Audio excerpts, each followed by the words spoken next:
Queridos alunos, vamos começar a nossa segunda aula. É uma semana de introdução às questões, né, do Oriente Médio Antigo, onde os hebreus também estavam inseridos, faziam parte, né, de um contínuo cultural e de um processo histórico e evidentemente que 2 ou 3 aulas nós não iremos ver tudo, mas veremos as ferramentas principais para que vocês possam uh, ter uma noção do ambiente em que se desenvolveu a civilização hebraica e depois a próxima aula a de amanhã nós já vamos entrar especificamente aí na história de Israel, né, uma visão panorâmica da história de Israel. Hoje é sobre as narrativas e os mitos de criação do Oriente Médio Antigo. Por que eu vou falar de literatura, de certa forma, sobre narrativas e mitos do Oriente Médio Antigo? Porque há algumas semelhanças de, de temas, de situações que são muito interessantes para serem estudadas, que com certeza, se vocês fizerem leituras de livros acadêmicos, vocês irão ver algumas comparações com alguns desses mitos, né? E dessas histórias, tá? Então, aqui, como eu brinquei, preparando as ferramentas, né? A literatura mesopotâmica era repleta de mitos que explicavam a origem dos deuses e do mundo. Então, você tem aí também uma cosmogonia, né? Que é o relato da origem do mundo, né? São muitas obras, viu, queridos? Muitas obras, não é só sobre a origem do mundo e dos deuses, mas nós vamos nos concentrar em 3 obras, que seria bem pouco se fôssemos pensar no conjunto de todas, mas até pela falta de tempo, e nós vamos nos concentrar em 3 obras que, de certa forma, podem ser mais lidas e comparadas com os 11 primeiros capítulos do livro de Gênesis. Essa primeira, Enuma Elish, essa expressão Enuma Elish quer dizer quando lá no alto, tá? Nós vamos falar, é um mito de criação, relata a origem do mundo graças aos feitos de um deus chamado Marduk, que é uma das principais divindades dos babilônios. Tá? Aí você tem um outro texto que se chama Epopeia de Gilgamesh, ou se vocês preferirem, Gilgamesh, né, que relata as desventuras do gigante que em tempos remotos teria controlado a cidade de Uruk. Nós vamos ver um pouquinho sobre cada um. Tá? Segundo alguns estudiosos, algumas lendas contidas nesse livro, da Epopeia de Gilgamesh, são próximas às narrativas do Antigo Testamento.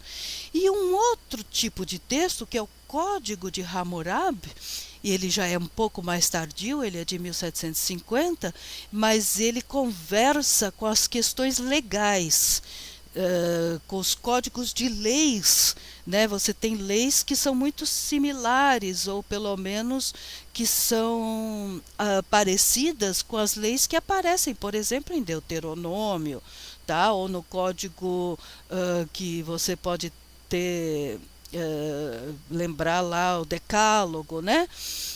Decálogo, quer dizer, são os 10 mandamentos, né?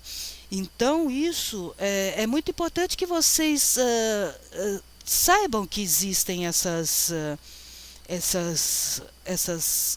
conversas acadêmicas entre esses textos, ok? Muito bem. Olha, mais um mapa. Como sempre eu disse que a gente procura, dentro da medida do possível, se apoiar em mapas, né? Olha aqui, o Império Assírio. Tá? Vamos começar de cima, melhor. Suméria. Então, Suméria, ele é o mais antigo, é a civilização mais antiga, tá vendo? E pega essa região bem ao sul. Vocês estão percebendo que a Babilônia está, a cidade de Babilônia está aqui praticamente ao norte do que a gente chama de Suméria, tá bom? E na Suméria tinham algumas cidades muito importantes, que são Uruk, Lagash e Ur. Ur, eu já falei para vocês que é a cidade da onde saiu Abraão, né? Então, olha onde está, tá na antiga Suméria. Depois a Suméria ela é dominada, digamos assim, politicamente e suplantada pelos babilônicos, tá? Aí você tem aqui a Babilônia, que era uma pequena cidade, olha aqui em verde, Império Babilônico.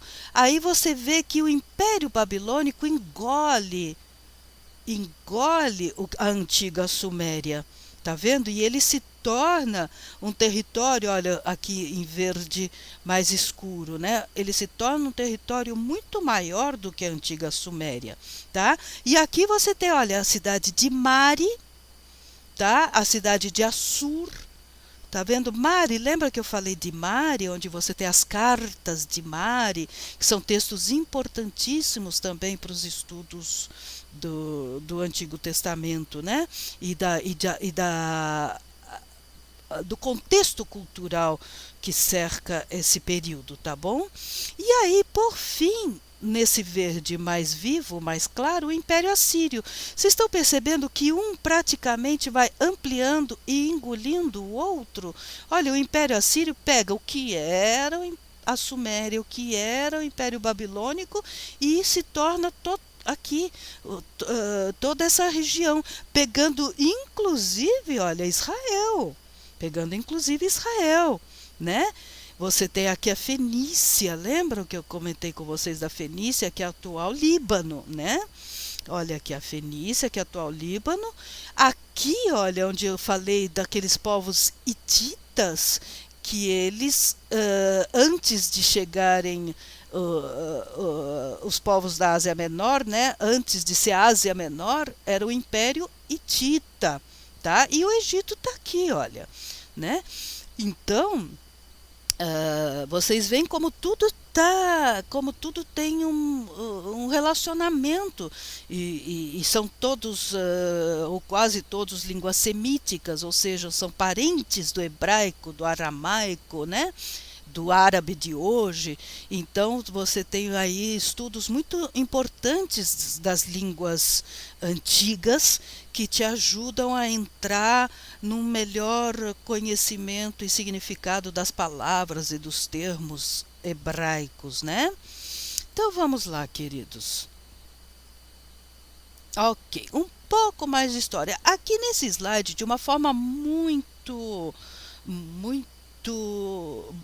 breve, muito resumida, eu falei dos principais povos e os períodos em que eles se desenvolveram, tá? Então, os sumerianos, como eu comentei, são os mais antigos dessa região, mais antiga civilização, olha, chega a pegar 4.000 a.C. até mais ou menos 1900. Essas datas vocês vão encontrar alguma, depende do tipo de critério, tá? Elas não são absolutas, elas só são orientativas, só para vocês terem uma ideia de que milênio que estamos falando, tá? Eles foram importantes porque construíram cidades como Ur, Uruk e Nippur, tá? E desenvolveram a escrita cuneiforme, certo?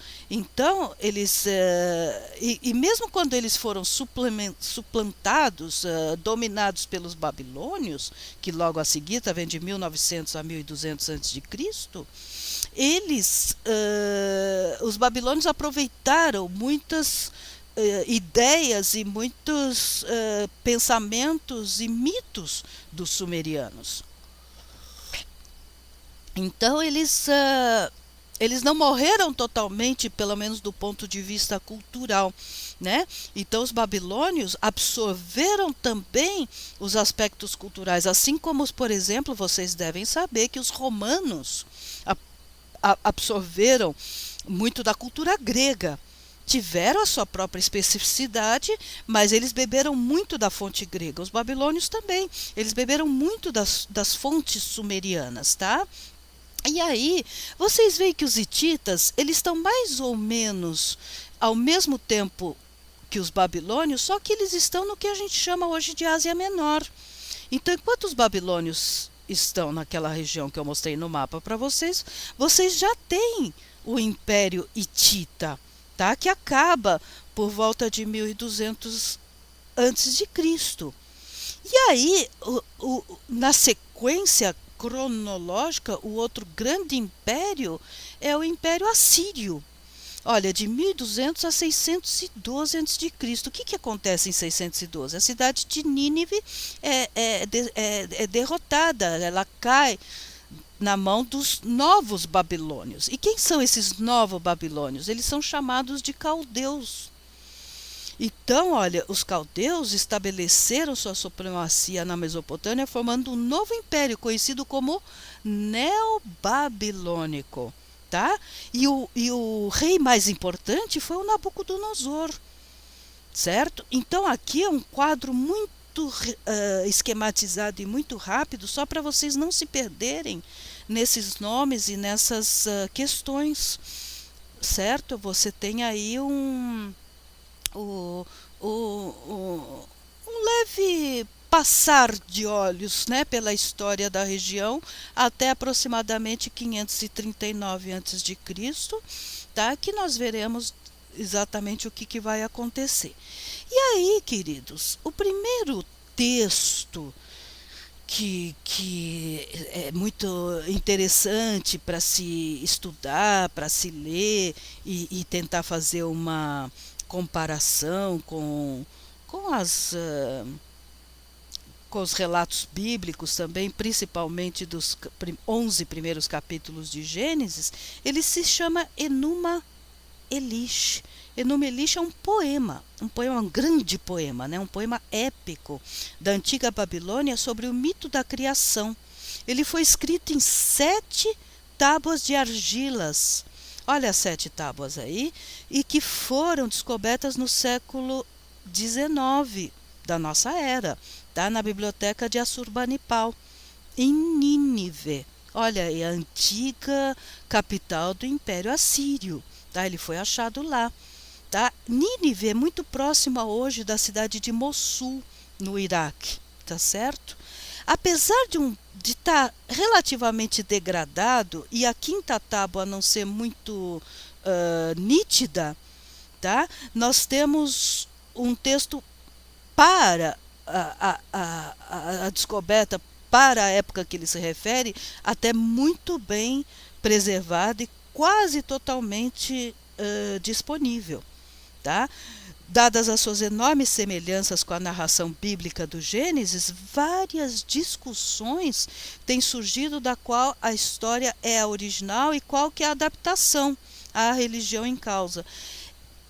Eu acho que essa discussão de qual história é original e qual é a adaptação, a meu ver, ela não se coloca.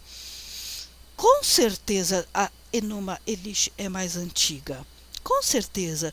Agora, a história do dilúvio de Gênesis, do dilúvio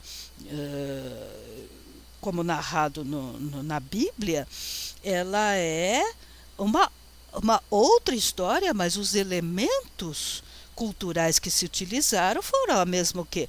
Linguagem, a mesma estrutura, as mesmas imagens, não é? Porque o que era? Era o material com que aquele povo tinha que lidar, né? Esse material cultural, esse material de ideias.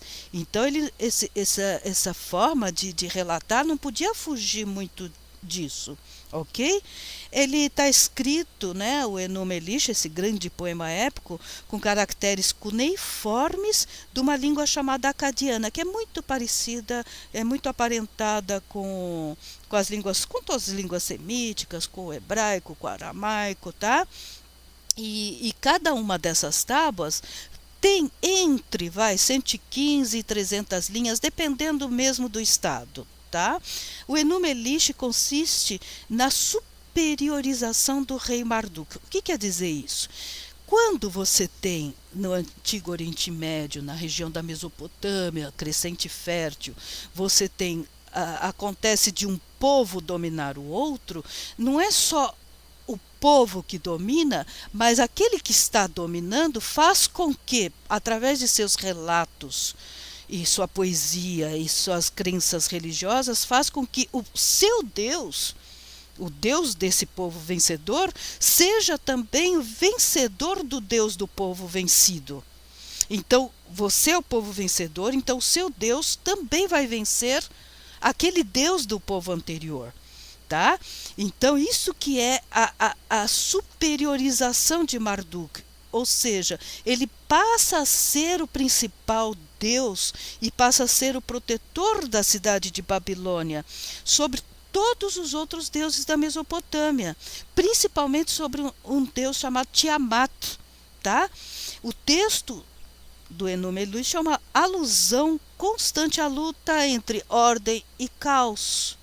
Olha que interessante, a ordem e o caos, sendo que Marduk representa a luz e a ordem, e Tiamat representa a obscuridade e o caos, certo? Então, em linhas muito gerais, é isto. Queridos, não dá tempo de lermos tudo, de fazermos tudo, mas eu achei esse link onde vocês podem ler um resumo, conhecer esse mito, né? Ler esse mito no momento que vocês quiserem para ter uma noção, ou pelo menos ler um resumo dele, ou ler uma parte dele, para vocês saberem do que se trata, ok? Então, aqui vocês teriam acesso ao texto, quer dizer, a tradução, né, queridos? Uma tradução quase que uma adaptação, tá? Então, aí, só para complementar, o Enuma Elish, né, é o mito da criação babilônico, foi descoberto por Austen Henry Layard em 1849 nas ruínas da biblioteca de Assurbanipal em Nínive. Tá? E foi publicado por George Smith, muito importante esse cara, em 1876. O George Smith ele traduziu e publicou muita coisa e foi uma grande revolução nos estudos bíblicos e também nos estudos das mitologias, do modo geral, as publicações e as descobertas, tá? Bom, eu já falei que foi escrito em cuneiforme na língua acadiana. A data da narrativa original é desconhecida, mas provavelmente foi composta na época de Hammurabi. Tá? E a versão que foi achada é uma versão que foi escrita, foi copiada ou foi salva aproximadamente nos anos 1100 a.C. Tá? Então, outra coisa que é importante vocês saberem, que os mitos antigamente não eram questões dogmáticas. Então vocês têm várias versões, várias adaptações, e cada vez que você tem uma mudança política, você também tem uma mudança, vamos dizer assim, no destino desses principais deuses, né, que acompanham a cultura mesopotâmica, certo? Tá? Pelo texto, né, o Enuma Elish, sabemos que o deus introduz Marduk na luta contra Tiamat, depois que Anu declara-se incapaz de lutar. São nomes de deuses lá deles, tá? Tiamat é uma deusa das mitologias sumeriana e babilônica. Olha o que eu disse. Quando a Babilônia dominou a Suméria, tá? Os babilônios aproveitaram muitas coisas do pensamento sumeriano, tá? E essa Tiamat, ela é associada ao oceano. Na maioria das vezes, Tiamat é descrita como uma serpente marinha ou até um dragão. Tá? O Conselho dos Deuses do Bem reconhece Marduk como seu campeão e rei. Então, a partir do momento, os relatos míticos, os relatos da mitologia desses povos, eles fazem com que os seus reis, que os seus deuses também vençam os deuses dos povos subjugados. Tá? Então Marduk derrota Tiamat e os 11 monstros criados por ela. Marduk reorganiza o mundo, separando o céu da terra. Marduk fez o homem a partir do sangue de Kingu, segundo marido de Tiamat. Kingu é o segundo marido de Tiamat. Então ele matou e a partir do sangue dele teria plasmado, construído o homem. Então vocês veem que é realmente bastante interessante e é mitológico, tá? Olha, o Marduk, né? Esse é o rei. E Tiamat, que falei, pode ser um dragão, olha, é alado, é uma mistura. Tem várias representações, essa não é a única representação de Tiamat. Você tem uma representação também como serpente, tá? E aqui o rei Marduk lutando e vencendo Tiamat, tá? E olha, aqui, se vocês observarem bem, estão percebendo? Eu vou tentar passar aqui o cursor. Olha, isso aqui é a serpente, olha é uma serpente, olha, segue o corpo dela. Tá vendo que o corpo dela está envolvendo essas figuras aqui. E essa figura aqui é Marduk, tá? E Tiamat aqui está representada como uma serpente. Então você não tem uma única representação, tá? Isso é um selo cilíndrico que foi descoberto em Nínive, tá? Representando a vitória de Marduk contra Tiamat, tá? Porque toda vez que havia uma guerra e que um vencia o outro, se faziam selos comemorativos, faziam-se mais para frente moedas, né? Tudo isso ficava registrado de alguma forma. Então, como arte, eu volto a dizer, é uma coisa linda isso, é um espetáculo, é uma beleza, né? Agora, então fechamos a maneira de falar, né, queridos? Pelo menos soubemos que existe um poema chamado Enuma Elish, e agora vamos saber que existe um outro poema, uma epopeia chamada Gilgamesh, né? A epopeia de Gilgamesh. Essa é mais impressionante ainda, tá? Vocês também vou disponibilizar um link onde vocês têm um resumo da epopeia. Vocês têm alguns livrinhos já em português contando essa epopeia de Gilgamesh, tá? E claro que este aqui, que eu apresento nesse slide, é o próprio, né? É o Gilgamesh. Então vamos ver do que se trata, tá? Ela é um antigo poema épico da Mesopotâmia, uma das primeiras obras conhecidas da literatura mundial. Acredita-se que sua origem sejam diversas lendas e poemas sumérios, olha os sumerianos aí de novo, sobre o mitológico deus-herói Gilgamesh, que foram reunidos e compilados no século VII a.C. pelo rei Assurbanipal. Você terá também, se vocês forem estudar mais a fundo essa epopeia, vocês verão várias versões, tá? Recebeu originalmente o título de aquele que viu a profundeza, ou aquele que se eleva sobre todos os outros reis. Então vejam, sempre é a história de um Deus que está se elevando sobre outros, de um rei que se eleva sobre outros. Isto é uma forma simbólica de mostrar que é um povo que começou a dominar outro, um povo que está dominando e subjugando o outro, ele também impõe os seus deuses e os seus cultos, né? A epopeia de Gilgamesh é um grande poema que é constituído por 12 placas de escrita cuneiforme, cada uma contendo aproximadamente 300 versos ou mais, tá?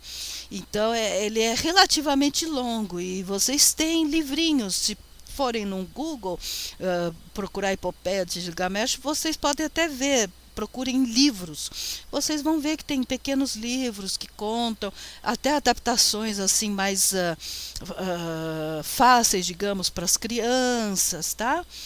E o que ele conta, né? Aqui, queridos, eu achei, quando eu estava pesquisando e refazendo esses slides para vocês, tudo, eu achei um vídeo no YouTube justamente sobre a história de Gilgamesh. Tá aí o endereço do vídeo no YouTube, tá? E a lenda conta a história desse personagem que ele aparece na lista de reis de uma cidade chamada Uruk, que eu mostrei para vocês lá no mapa, tá? E ele teria governado a região por volta do ano de 2700 a.C., tá? Essa epopeia é conhecida graças à descoberta das placas de argilas escritas em caracteres cuneiformes, né, na região mesopotâmica, próxima à atual cidade de Mossul, sendo traduzidas por volta de 1890. Enfim, então foi uma descoberta que mexeu muito com o mundo acadêmico. E vocês daqui a pouco vão ver o porquê. Principais personagens, são 3 os principais personagens. Nesse slide eu estou lidando com 2. O próprio Gilgamesh e o grande amigo dele, o Enkidu. Tá? Então esses 2 são os principais personagens. O Gilgamesh foi o 5º rei de Uruk e foi mitificado e eternizado em lendas. Gilgamesh, segundo nos conta sua epopeia, era filho da deusa Nin-Sun, uma deusa menor da cidade de Uruk, junto com um mortal. Então, dentro da mitologia, quando você tem o filho de um deus com um mortal, ou uma deusa com um mortal, você tem um semideus, tá? Então ele é considerado na mitologia mesopotâmica um semideus. Enkidu foi seu amigo, personifica a força oposta a Gilgamesh. Quando este simbolizava o Gilgamesh, o homem civilizado, e portanto corrupto, olha que interessante, Enkidu simboliza o homem selvagem, mas ao mesmo tempo ele é selvagem, ele é puro, ele ainda não está contaminado pela civilização. Tá? Enkidu é descrito como sendo um homem forte, robusto, peludo, longos cabelos, barba longa, tá? Em algumas das retratações ele aparece inclusive com chifres. Olha aqui. Então aqui você tem, que eu já mostrei para vocês, o nosso amigo, o rei Gilgamesh, 5º rei de Uruk, e o seu amigo Enkidu, que é retratado como uma coisa mais selvagem. Você vê, está com uma lança na mão, ele nesta alto relevo ele está sendo retratado com chifres, olha as orelhas bem grandes, né? Então essa é uma das representações que se... E vocês veem que tem um leão, ele está sempre abraçado a um leão na iconografia a respeito dele. Isso mostra que ele é um ser poderoso, que ele doma até os leões. Isso é uma forma simbólica de mostrar que é uma pessoa, um deus, um rei, enfim, um personagem de grande força, né? Então aqui está a parte, digamos, do visual, né? Antes de passar para o Utnapishtim, eu vou ler só um trechinho aqui do início, né? Os homens e as mulheres da cidade de Uruk, na antiga Mesopotâmia, tá? Onde se encontrava o paraíso terrestre, admiravam o seu jovem rei Gilgamesh, mas também temiam, pois em ocasiões governava com soberba e arrogância. Passava o tempo e os cidadãos de Uruk estavam cada dia mais tristes, porque notavam que Gilgamesh, o rei de formas perfeitas, já que possuía 3 partes de Deus e uma de humano, ditava continuamente leis e sentenças injustas, distantes da misericórdia e da compaixão que são exigidas a um governante. Era tanta a crueldade de Gilgamesh que os deuses escutaram as súplicas dos homens e das mulheres de Uruk e se retiraram às suas sagradas moradas para meditar. Em silêncio os deuses refletiram e maquinaram dia e noite, até que enfim decidiram que a deusa mãe que havia criado Gilgamesh encontrara uma forma de ajudar os humanos. Assim, Aruru, a deusa mãe, pôs mãos às obras e, tal qual sábio e aplicado oleiro, preparou a lama e modelou uma figura humana. Logo, sem desperdiçar nenhum momento, a criativa deusa soprou argila e, no mesmo instante, a figura que acabara de criar tomou vida e movimento.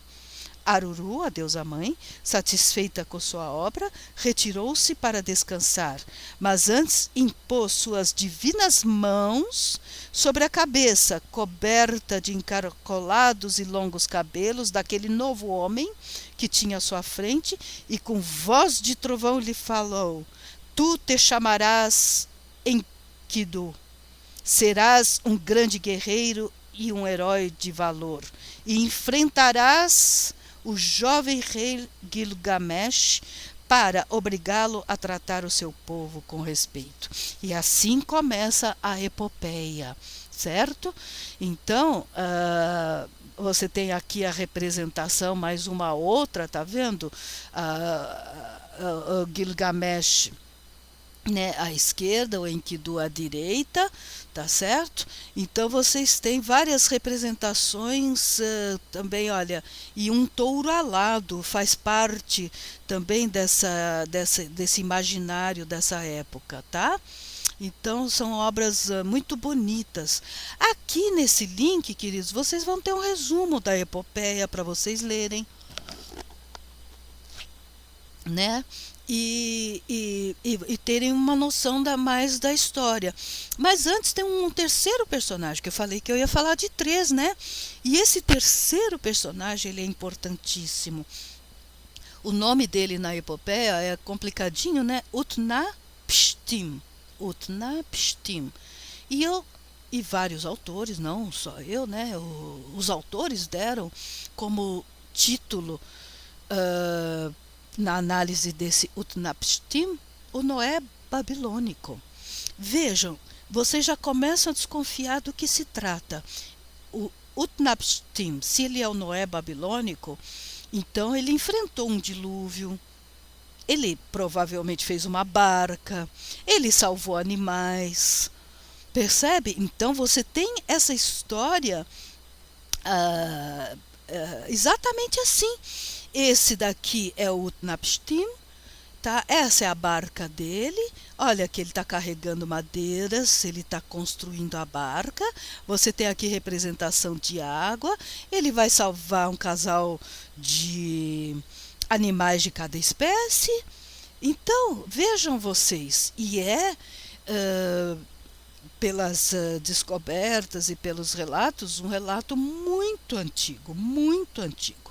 Agora, o que vocês têm que ter em mente antes de sair tirando conclusões erradas ou precipitadas ou rejeitar qualquer uma das conclusões, vocês têm que saber que vocês estão falando de um ambiente onde tinham enchentes.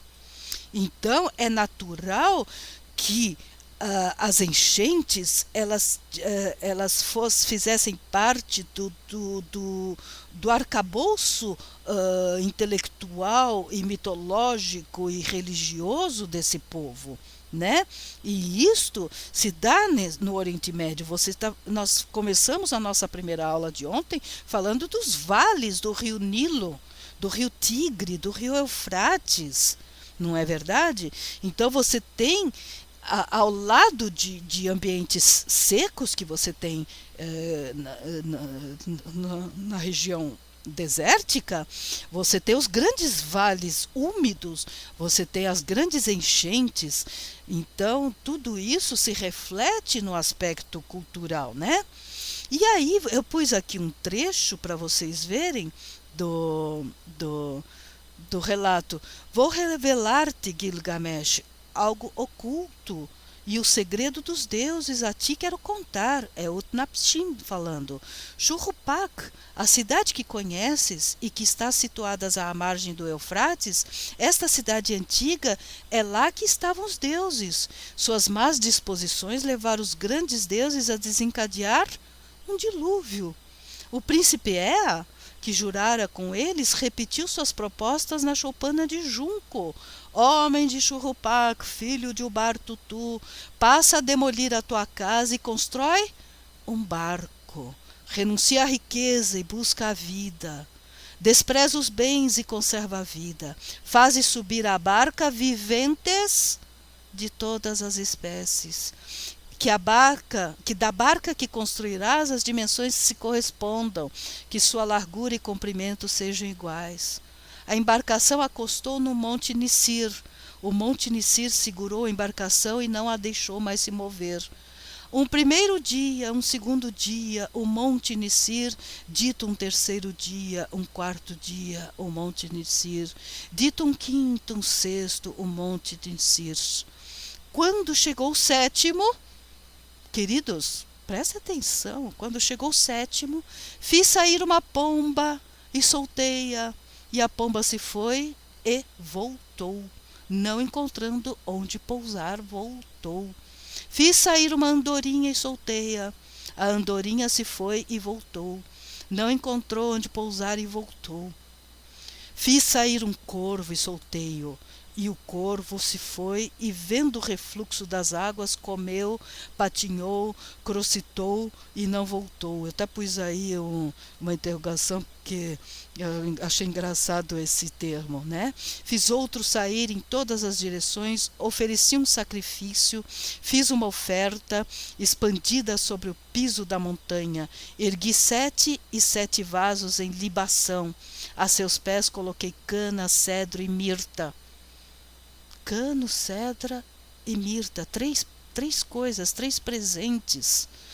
Os deuses sentiram o odor, os deuses, às semelhanças de moscas, reuniram-se em torno do sacrificador. Então vejam vocês, a figura dele, que a gente nos estudos acadêmicos chama de o Noé babilônico, ela é tão importante que eu pus esse slide um pouco mais longo, contando como foi a história do Utnapishtim. Né? O Utnapishtim, o homem de Shuruppak, né? Shuruppak é o local, né? Então vejam vocês que é muito interessante isso, né? E é importante que vocês conheçam, que saibam que existam esses textos, né? A trajetória de Gilgamesh mostra como um grande conhecedor das coisas do mundo, inclusive de sua origem e de coisas existentes nas profundezas do mar, né? Mas o rei Gilgamesh era despótico, tá? E entre as várias obrigações que impunha a seu povo, encontrava-se a construção de uma gigantesca muralha fortificada ao longo da cidade de Uruk. O povo começou a sofrer com ele. Então o povo, amedrontado com um trabalho imensamente fatigante, clamou pela justiça, né? E pela ajuda da deusa Ishtar. Ishtar, tá vendo? Esther, que os ouviu e enviou Enkidu, tá? Este, que era protegido da deusa e vivia nas florestas de cedro, deveria desafiar e vencer Gilgamesh em um duelo, matando-o em seguida. Ao chegar ao palácio do rei, iniciou o combate. Entretanto, não houve vitoriosos, sendo que Gilgamesh e Enkidu se tornaram amigos. A amizade os levou a diversas aventuras, destruindo monstros e harmonizando o mundo. Vocês veem que vocês têm uma outra também versão. Então, nessa época, você não tem uma preocupação que todas as histórias sejam contadas absolutamente de formas iguais e invariáveis, ok? Então, nós ficamos conhecendo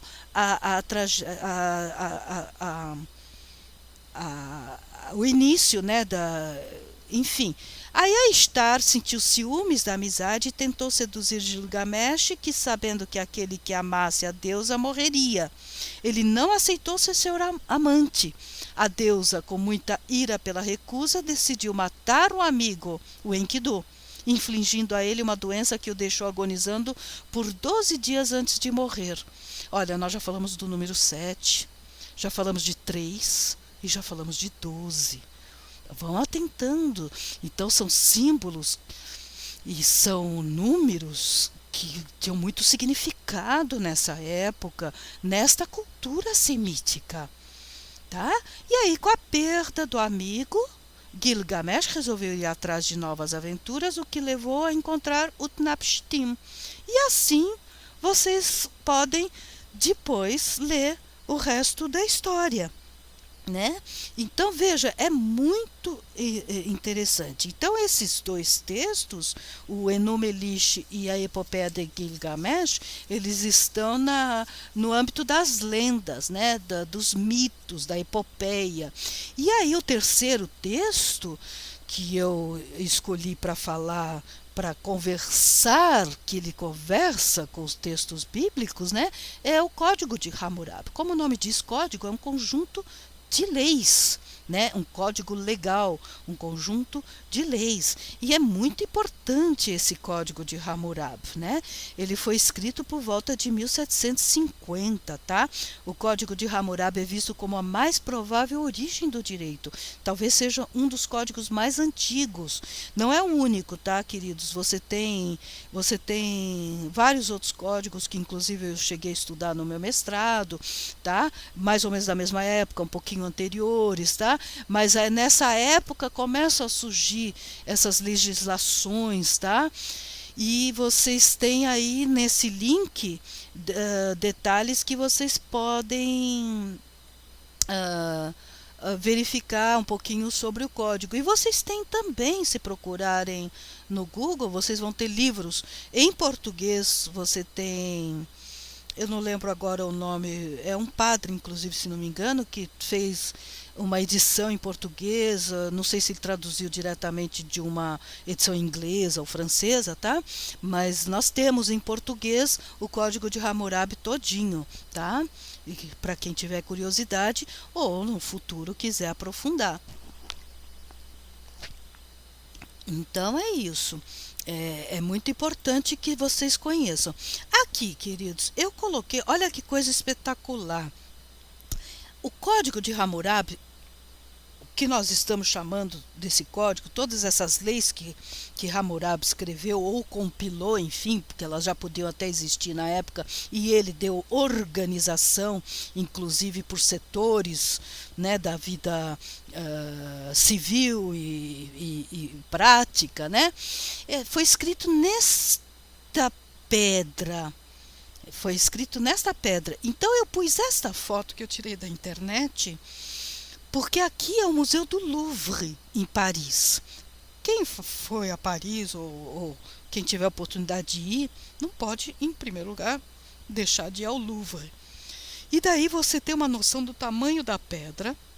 Ela está todinha escrita. Olha o tamanho das pessoas, tá? Então é uma foto que eu gostei porque te dá a dimensão exata da pedra. E aqui nessa parte de cima, que nós veremos, é o Deus entregando a Hammurabi as leis, tá? Então você tem, olha aqui, o detalhe, tá vendo? Olha a pedra de novo. E olha aqui, o Deus, claro, Deus está sentado, Deus é soberano, né? Entregando as leis para Hammurabi. Lembra alguma coisa? Um Deus entregando umas tábuas de leis? Então vejam vocês, vocês precisam saber disso, né? Vocês precisam ter essa noção de que existem esses textos, tá? E daí, olha aqui, você tem nesta parte de cima representado este momento e na parte de baixo todas as leis escritas, certo? Aí, representa o conjunto de leis escritas, sendo um dos exemplos mais bem preservados desse texto, né, desse tipo de texto que foi oriundo da Mesopotâmia, tá? Acredita-se que foi escrito pelo rei Hammurabi aproximadamente em 772. Se fala em 1750 também, tá? Vocês sabem que as datas não são todas absolutas. Foi encontrado por uma expedição francesa em 1901 na região da antiga Mesopotâmia, correspondente à cidade de Susa, tá? No sudeste do Irã. É um monumento monolítico, essa pedra assim para cima se chama monumento monolítico. Monos, lítico, pedra. Litos é pedra, tá? Então, monolítico, uma pedra só. Talhado em rocha de diorite. diorito. Essa rocha de diorito é um tipo de rocha vulcânica, tá? Sobre o qual se dispõe 46 colunas de escrita cuneiforme acádica, com 282 leis e 3.600 linhas. A numeração vai até 282, mas a cláusula 13 foi excluída por superstições da época. Opa, mais um número. E o número 13, ele foi excluído por superstição. Vocês já ouviram falar alguma coisa de superstição de número 13?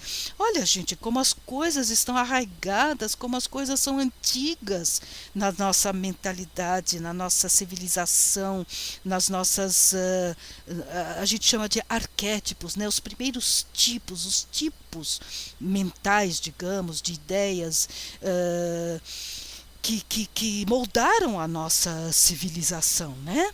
Então isso é muito interessante, ok? Então esse é o nosso querido famoso código de Hammurabi, né? E aqui a gente acaba, né, a aula. Claro, eu não posso me estender muito, teria muito mais coisa a dizer sobre a literatura. Existe vários livros, a maior parte de edições americanas, em que você tem reuniões desses vários e vários textos, né? E não dá para discorrer sobre todos, eu discorri somente sobre os principais. Na próxima aula, será uma aula muito importante, porque nós vamos começar a fechar a lente. Nós estamos olhando para a lente praticamente todo o Oriente Médio, né? Agora nós vamos fechar para uma visão muito rápida e panorâmica da história de Israel, para que vocês situem, por exemplo, tanto os patriarcas quanto depois os livros históricos dentro da história de Israel. Como os livros históricos vão pegar praticamente, inclusive até depois do exílio, né? Porque nós vamos ter Esther, que vai pegar aí, vai representar, vai refletir o período persa da história, né? Então é muito importante que vocês tenham essa noção, que eu darei na próxima aula. E aí vamos encerrar a semana fechando o olhar no Pentateuco, mas as abordagens mais gerais do Pentateuco, tanto acadêmicas como teológicas. E a partir da semana que vem, a gente efetivamente começa a nossa introdução ao Antigo Testamento, com Gênesis, Êxodo, Levítico, Números, né? Deuteronômio, depois os livros históricos, e aí cada livro com seus problemas, as questões de autoria, data, local de redação, as suas principais características, tal. Mas eu quis e acho fundamental nesta primeira semana dar essas informações para vocês, e amanhã é muito importante, porque a aula de amanhã é a história geral, é a história panorâmica de Israel, e cada livro que eu falar, por exemplo, quando eu falar de Juízes, né, Josué e Juízes, eu vou retomar, por exemplo, o que eu vou chamar de período da conquista. Eu sempre vou estar retomando, falar de Samuel, né, falar sobre a monarquia unida, né, depois da morte de Salomão, falar da divisão da monarquia, né, falar de Esther, que daí já é depois do exílio, Esdras, Neemias, depois do exílio, né, o retorno, Esther, o período persa. Então tudo isso é fundamental que vocês estudem bem essa semana. Tá bom, queridos? Eu espero que tenha sido útil. Claro, eu não posso me estender mais do que isso, porque o nosso objetivo não é estudar a história da Mesopotâmia, né? Mas vocês não poderiam passar por esse curso sem ter essa noção. Tá ok? Muito obrigada, queridos, e espero que vocês assistam e não deixem acumular. É um curso pesado, são muitas aulas, tá certo? E não deixem acumular, queridos. Um grande abraço.